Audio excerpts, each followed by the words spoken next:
बिस्मिल्लाहिर्रहमानिर्रहीम। अस्सलाम वालेकुम नाज़रीन, आप यूट्यूब चैनल देख रहे हैं। मैं इमरान खान हूं। सबसे पहले तो अहम खबर यह है कि पाकिस्तान तहरीक इंसाफ ने शहबाज शरीफ का चैलेंज कबूल कर लिया। शहबाज शरीफ, जिसको इस वक्त पाकिस्तान का वज़ीर आज़म बनाकर रखा गया है, पाकिस्तान तहरीक इंसाफ ने कहा जी ठीक है, 2018 के इलेक्शन की आप तहकीकात करवाना चाहते हैं तो करवाएं, 2024 के इलेक्शन की भी तहकीकात करवाएं, और एक गैर जानिबदार तरीक़ेकार से यह होना चाहिए। वज़ीर आज़म की जानिब से 2018 के इंतखाबात की तहकीकात के चैलेंज पर रद्द-ए-अमल देते हुए तर्जुमान पाकिस्तान तहरीक इंसाफ ने कहा कि हम शहबाज शरीफ का ये चैलेंज खुले दिल से कबूल करते हैं। इलेक्शन 2018 की गैर जानिबदाराना तहकीकात के लिए मुकम्मल तौर पर तैयार है। तहकीकात सिर्फ 2018 नहीं बल्कि 2024 के इंतखाबात की भी होनी चाहिए। 2014, 18 और 24 इन तमाम इंतखाबात का जामे जायजा लिया जाए। ये 14 में नहीं 13 में हुए थे। दूध का दूध और पानी का पानी हो जाएगा। 2014 में सिर्फ 4 हल्के खोलने का मुतालबा किया था। 4 हल्के खुलने पर संगीन बेज़ाब्तियां सामने आई थीं। उस वक्त की हुकूमत ने वसी तहकीकात से गुरेज किया था। 2018 के बाद इमरान खान ने हर हल्का खोलने की पेशकश खुद से की थी। अपोजिशन जिस हल्के की निशानदेही करती, पीटीआई हुकूमत उसे खोलने के लिए तैयार थी। 2024 के इंतखाबात में इंतखाबी शफाफियत पर संगीन सवालात उठे हैं। सियासी इंतकाम और उम्मीदवारों को जेलों में डालने के वाकयात सामने आए। ये तो बड़ा जुल्म है। एक पाकिस्तानी जानता है जो कुछ किया गया 2024 के इंतखाबात में। वो कुछ बार बार बताने की जरूरत नहीं है। बहुत सारे अब जो उम्मीदवार हैं पाकिस्तान तहरीक इंसाफ के, वो चैलेंज करना शुरू हो गए कि जनाब सबसे पहले मेरा हल्का खोल दें, 2018 का भी खोल दें और 2024 का भी खोल दें। वो जो सियालकोट से डार फैमिली है, वो कहते हैं जी हमारा इलेक्शन खोलें, 2013 का भी, 18 का भी और 2024 का भी। हर कोई ये कहता है कि हल्का खोले। मेरे ख्याल में जो सबसे बेहतर है वो नवाज शरीफ का हल्का खोल दे तो पूरे इलेक्शन का पोस्टमार्टम हो जाएगा। क्योंकि जिस आदमी के सर पे इन्होंने इलेक्शन लड़ा था, एक्चुअली ये सारा इलेक्शन पीएमएलएन ने 2 बंदों के भरोसे पे लड़ा था, और एक नवाज शरीफ, कादी फायद ईसा भी था उस वक्त। तो इन लोगों ने इलेक्शन लड़ा था इन लोगों के सर के ऊपर रख के, और सहूलतकारी का किरदार अदा कर रहा था chief election commissioner Sikandar Sultan Raja. तो ये नवाज शरीफ का एक हल्का खोल ले, दूध का दूध और पानी का पानी हो जाएगा। अगर नवाज शरीफ जो पार्टी का सरबराह है वही नहीं जीता तो फिर कौन जीता? फिर तो कोई जीत ही नहीं सकता ना। अगर नवाज शरीफ खुद अपना इलेक्शन अपने जाती हल्के से यास्मीन राशिद के मुकाबले में हार गया तो फिर कहां जीतेगा? नवाज शरीफ ने 2 इलेक्शन लड़े, एक लड़ा खैबर पख्तूनख्वा में हजारा में, वो भी हार गया, और एक इलेक्शन लड़ा लाहौर में यास्मीन राशिद के मुकाबले में, वो भी हार गया। फिर नाराज हो गया। जब नवाज शरीफ साहब रुस गए तो नवाज शरीफ साहब को एक फॉर्म 47 जाली पकड़ा दिया गया। लेकिन वो फॉर्म 47 जाली जारी करने के लिए किया ये गया कि बंदोबस्त करके वहां से आरओ को ही तब्दील करना पड़ा, क्योंकि आरओ इतनी बड़ी धांधली के लिए तैयार नहीं था। सिर्फ नवाज शरीफ का हल्का खोले सब पता चल जाएगा। ईमान ताहिर साहिबा ने भी चैलेंज कर दिया। ये अटक से इनकी एमएनए की 2 सीटें हैं। अटक में वैसे एमएनए की 2 ही सीटें हैं, और वो दोनों के अंदर ये खानदान बड़ा मकबूल है। वो कहती है चैलेंज है, सबसे पहले अटक के दोनों कौमी असम्बली के हलकों के 2018 और 2024 के फॉर्म 45 अवाम के सामने रख दें। एक एक पोलिंग स्टेशन और एक एक वार्ड का रिजल्ट चेक कर लें। अगर सच जानना है तो फर्जी बयानात नहीं, असल रिकॉर्ड सामने लाएं। दूध का दूध, पानी का पानी हो जाएगा। आपने दीदा दलेरी से 2024 में अवाम का मैंडेट चोरी किया, अब वही बात कि चोर मचाए शोर। बहरहाल ये एक और चैलेंज सामने आ गया। ईमान मदारी साहब भी कह रही है, लेकिन मेरा फिर ये कहना है कि सबके हल्के खोलने के बजाय एक नवाज शरीफ का हल्का खोले। पूरे इलेक्शन में वही हुआ है जो नवाज शरीफ के हल्के में हुआ है, नवाज शरीफ की बेटी के हल्के में भी वही हुआ, लेकिन नवाज शरीफ का एक हल्का खोले तो दूध का दूध और पानी का पानी हो जाएगा। नादरीन, आजाद कश्मीर के हवाले से सूरत हाल मैं आपके सामने रखता हूं। कुछ लोग पाकिस्तान के बाहर से भी गए हुए हैं पाकिस्तान में, और वो कोशिश कर रहे हैं कि मुज़ाकरात करवाए जाएं। कुछ जो मकामी लोग हैं वो भी कोशिश कर रहे हैं, कुछ उलमा इकराम है वो भी कोशिश कर रहे हैं।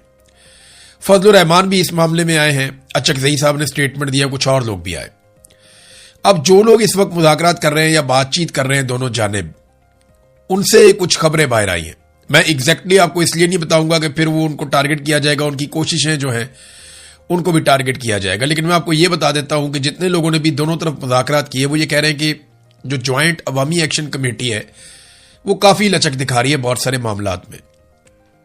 वो एहतजाज भी कर रहे हैं, मार भी खा रहे हैं, पब्लिक उनके साथ खड़ी है, लेकिन इसके बावजूद वो लचक दिखा रहे हैं कि ठीक है ہم بیٹھ کر بات کرنے کے لیے تیار ہیں، ہتھیار کا استعمال نہ کیا جائے، ہمیں غدار نہ کہا جائے، ظلم اور زیادتی بند کی جائے، اور بیٹھ کر آپ ہمارے مطالبات کو سنیں تو صحیح سنجیدگی کے ساتھ، اور جو ہم سے وعدے کیے ہیں وہ پورے کیے جائیں۔ اب جوائنٹ عوامی ایکشن کمیٹی جو ہے وہ کافی لچک دکھاتی ہے، بات چیت کرنے میں سنجیدگی دکھاتی ہے۔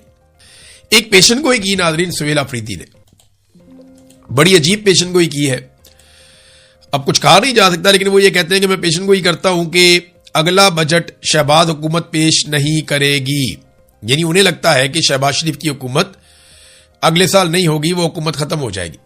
اب پتہ نہیں سہیل آفریدی کی حکومت اگلے سال ہوگی یا نہیں ہوگی۔ بہت بڑی بڑی باتیں جو ہیں وہ علی امین گنڈاپور بھی کرتے تھے، لیکن گنڈاپور کو جب بھی موقع ملا انہوں نے موقع ضائع کر دیا۔ انہوں نے اپنا ایک امیج بنایا ہوا تھا، ایک بہت طاقتور اور بہادر آدمی والا، لیکن جب کبھی گولی کھانے کا موقع آیا یا سامنا کرنے کا موقع آیا تو علی امین گنڈاپور صاحب نے انفارچونیٹلی جو اپنے منہ سے کہا کہ پہلی گولی میں کھاؤں گا، وہ وہاں سے چلے گئے لوگوں کو چھوڑ کے، اور لوگوں نے گولیاں کھائیں۔ اب سہیل آفریدی صاحب یہ پیش گوئی تو کر رہے ہیں، لیکن کیا پتا سہیل آفریدی صاحب کی اپنی حکومت تب تک موجود ہو یا نہ ہو، کیونکہ شہباز شریف جو ہے نا یہ فیلڈ مارشل عاصم منیر کی انشورنس پالیسی ہے۔ فیلڈ مارشل کو اتنا وفادار وزیر اعظم نہیں ملے گا، اتنا اچھا اردلی اسے کبھی نہیں ملے گا فیلڈ مارشل کو، اور جو فیلڈ مارشل ہے وہ شہباز شریف کی اور اس پورے سسٹم کی ایک انشورنس پالیسی ہے کہ انہیں بھی ایسا آدمی نہیں ملے گا کہ جو ایک سب سے مقبول پولیٹیکل لیڈر کو جیل کے اندر رکھ کے پوری پارٹی کو مارتا چلا جائے، مارتا چلا جائے، مارتا چلا جائے۔ تو یہ ایک دوسرے کی انشورنس پالیسی ہے۔ اگر تو سہیل آفریدی کے پاس ایسا کوئی آئیڈیا ہے کہ یہ آپس میں لڑنے والے ہیں یا ایسا کچھ ہے کہ ان کا خاتمہ ہونے والا ہے تو پھر تو وہ پیش گوئی کر سکتے ہیں، ورنہ مجھے نہیں لگتا۔ یا ہو سکتا ہے سہیل آفریدی کے پاس کوئی ایسا آئیڈیا ہو کہ بہت بڑی احتجاجی تحریک وہ کھڑی کرنے جا رہے ہو، ممکن ہے، لیکن ابھی کچھ کہہ نہیں سکتے۔ ناظرین، پاکستان تحریک انصاف نے ایک اچھا کام تو کیا بلوچستان میں۔ بارنگ بلوچ صاحبہ کی مرضی کے خلاف جو وکیل ان کے وکیل کے طور پہ سامنے آیا تھا، جسے سرکار اور اسپیکر آئی تھی، اس کا نام ہے اقبال شاہ ایڈوکیٹ۔ یہ پاکستان تحریک انصاف کا لائرز ونگ کا صدر تھا بلوچستان کا پہلے۔ تو تحریک انصاف نے اسے ڈسون کر دیا ہے، باقاعدہ اس پہ سٹیٹمنٹ جاری کیا۔ الیکٹرانک اور پرنٹ اور سوشل میڈیا ایکٹیوسٹ کو اطلاع دی جاتی ہے کہ اقبال شاہ ایڈوکیٹ کو پی ٹی آئی سے فارغ کر دیا گیا ہے، لہذا اس کے نام کے ساتھ پی ٹی آئی کا نام نہ لکھا جائے۔ پی ٹی آئی کے عہدیداران، ممبران، کارکنان اور سوشل میڈیا گروپس کے ایڈمن اقبال شاہ ایڈوکیٹ کو تمام گروپ سے فوری طور پہ ریموو کریں، یعنی جس جس جگہ پہ یہ موجود ہے، کسی واٹس ایپ گروپ میں، کسی اور جگہ پہ، جہاں جہاں یہ شامل ہوتا ہے پاکستان تحریک انصاف کے فیصلوں میں اور دیگر چیزوں میں، اس آدمی کو فوراً نکالا جائے، کیونکہ عمران خان صاحب نے مارنگ بلوچ اور بلوچستان کے عوام کے حقوق کے ساتھ کھڑے ہونے کا کہا تھا، اور جب ان پہ مشکل وقت آیا تو کسی اور وکیل نے اپنے آپ کو پیش نہیں کیا، یہ اس وکیل نے اپنے آپ کو پیش کیا، لہذا پاکستان تحریک انصاف نے اسے ڈسون کر دیا، اس کو باہر نکال دیا۔ ناظرین، عالمی منڈی میں تیل جو ہے وہ اب ٹکے ٹوکری ہو گیا ہے، لگاتار اس کی قیمتیں نیچے آ رہی ہیں، لیکن عوام کو اس کا بینیفٹ نہیں مل رہا۔ ناظرین، اس وقت جو تیل کی قیمتیں ہیں وہ جنگ شروع ہونے سے پہلے جو تیل کی قیمتیں تھیں اس سے بھی نیچے آ گئی، یعنی آپ یہاں سے اندازہ کریں کہ کتنا بڑا ایک ڈینٹ پڑا ہے تیل کی قیمتوں کو، یعنی جب جنگ شروع ہوئی تھی اس وقت جو تیل کی قیمتیں تھیں اس سے بھی نیچے آ گئی۔ لیکن پوری دنیا میں تیل کی قیمتیں ایسے نہیں بڑھائی گئی جیسے پاکستان میں بڑھائی گئی، نہ امریکہ میں، نہ ایران میں، نہ گلف میں، نہ ہمارے ہمسائے ممالک میں، نہ انڈیا نے، نہ بنگلہ دیش نے، نہ سری لنکا نے، کسی نے ایسا نہیں کیا جو پاکستانی عوام کے ساتھ